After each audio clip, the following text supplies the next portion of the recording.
Welcome back, value investors. In this video, I'm going to be covering a small semiconductor company by the name of Himax.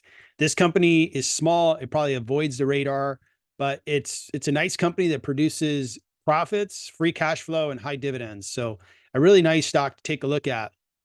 I've been an owner of Himax for some time.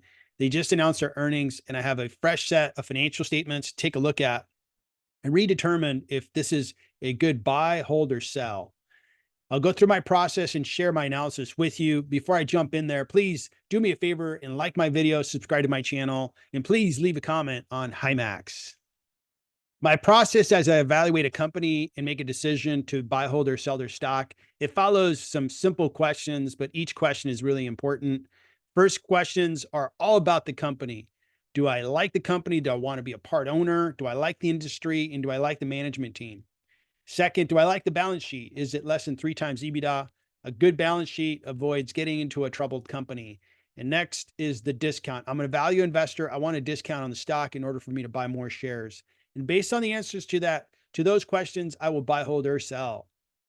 Himax produces semiconductors for the automotive industry, and a lot of the semiconductors end up in displays within cars. And as you likely know, cars have many sensors, many displays now. They also, their technology gets into displays that people wear in eyeglasses, Oculus headsets, televisions. Wherever you're seeing a display, there's a good chance Himax is involved, and that's where their semiconductors end up. So that's the market they address. They tend to have a lot of competitive advantage within this market, and they do business with some of the best known companies. The semiconductor space, specifically to Himax, was a little oversold. In the COVID era, it just seemed like everybody got a new TV. Cars were in high demand. So there was a lot of forward buying. So it left a lull in the market. And toward the end of 22, the beginning of 23, Himax saw a drop in revenues. Now, looking at their financials and looking at the revenues for their most recent quarter that was closed, the revenue over quarter did go up a little bit, which is very good to see. And if you look at year over year, it went up 11%, which is very good to see. It's good to see that they're growing quarter over quarter again. What's also important is that they were nice and profitable and delivered a nice earnings per share. After their earnings call, the stock really took off on a nice little rally, and it's up quite a bit from the time that they announced their earnings. Overall, the guidance for Q4, they're being conservative. They're going to see sequentially about a 5 to 11% decrease. And I believe because a lot of their semiconductors have already been shipped, and we're going to go into a slow period of the year. Looking at the revenues from Himax, you could see that in coming out of COVID, there was just extreme demand for their products, and a lot of cars, a lot of displays, TVs, all kinds of, hey, I want to stay home and watch TV, or I want to play video games. That type of demand was there. In 22, they still had the second highest, sales in their history. And this year they'll end up around 900 to $1 billion in revenue. That'll be a very good level for them to operate from and begin to grow again. It'll be really important for them to sustain the growth that they saw in quarter over quarter. If they can sustain growth, I see a lot of upside in this stock. Himax has a quality balance sheet. They have more cash than they do debt. Very good. They also have restricted deposits, which is cash that aligns directly with some short-term borrowings that they have on their liabilities. So overall, those two numbers offset each other. So they have much more cash than they do debt. It's a very good, healthy balance sheet. Cash flows are improving for Himax. They produced more cash in the third quarter of this year than they did the previous quarter by a fairly good amount. And they're running ahead of where they were last year with regards to cash from operations. And they don't have to spend a whole lot of capital in their business. So overall, they're actually going to produce more free cash flow than they did last year. So I'll be using last year plus 5% as my starting point as I value the company based on free cash flows.